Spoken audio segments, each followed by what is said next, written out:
There's a mythical story about a Greek sculptor called Pygmalion. The sculptor carved a statue of a beautiful woman and falls madly in love with that statue.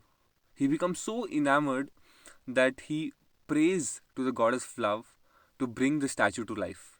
And she takes pity on him and actually does. They marry and have children and live happily ever after. The moral of the story is that if you truly believe in something, it actually comes to life. For better or for worse, that's for you to decide. Let's dissect this scientifically in today's episode of Perfectly Average.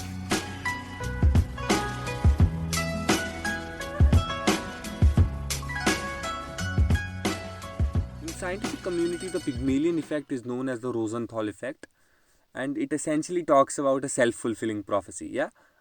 You have a false perception or a false belief, and it becomes true over time, and this creates a feedback loop.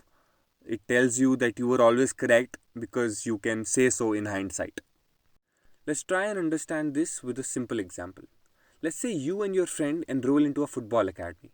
On the first day of your practice, the coach says that you are not as good a player as your friend. Now, what this does is that it shifts your focus from practicing to the perception of your coach.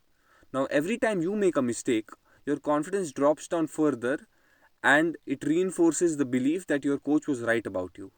And conversely, for your friend, every time he makes a positive move, it reinforces his belief that he is a better player than you and further increases his confidence in himself.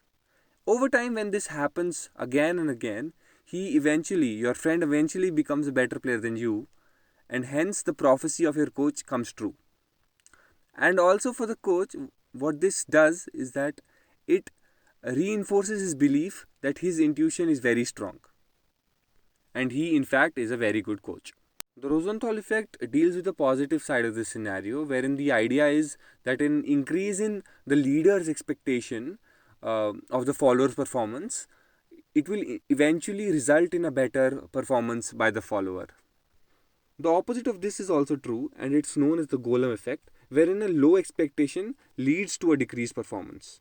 This is one of the most practically observable effects that I know of. It is very evident to see how favorites tend to improve more, be it with managers and their favorite employees, be it with teachers and their favorite students, and so on.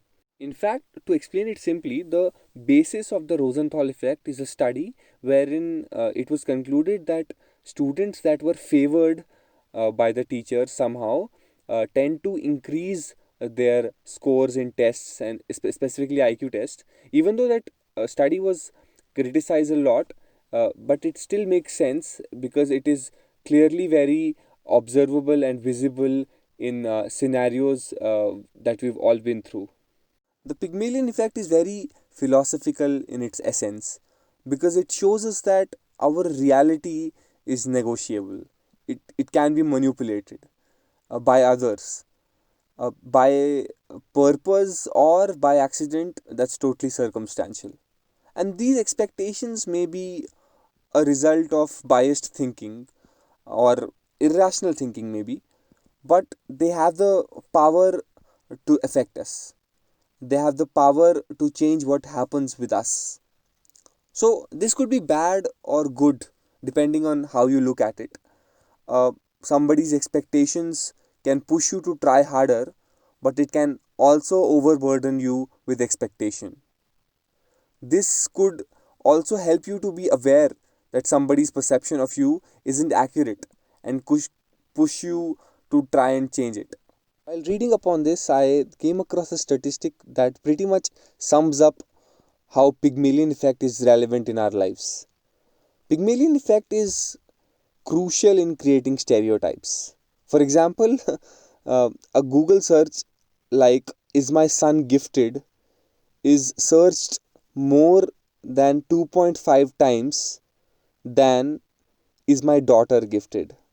Now think about it for a second. You may think, wow, that is so stereotypical, I would never do that. But is it? Pygmalion effect is a result of what makes us human. It tells us that we all have biases. It's just good to know what they are. Thank you for listening. See you in the next one.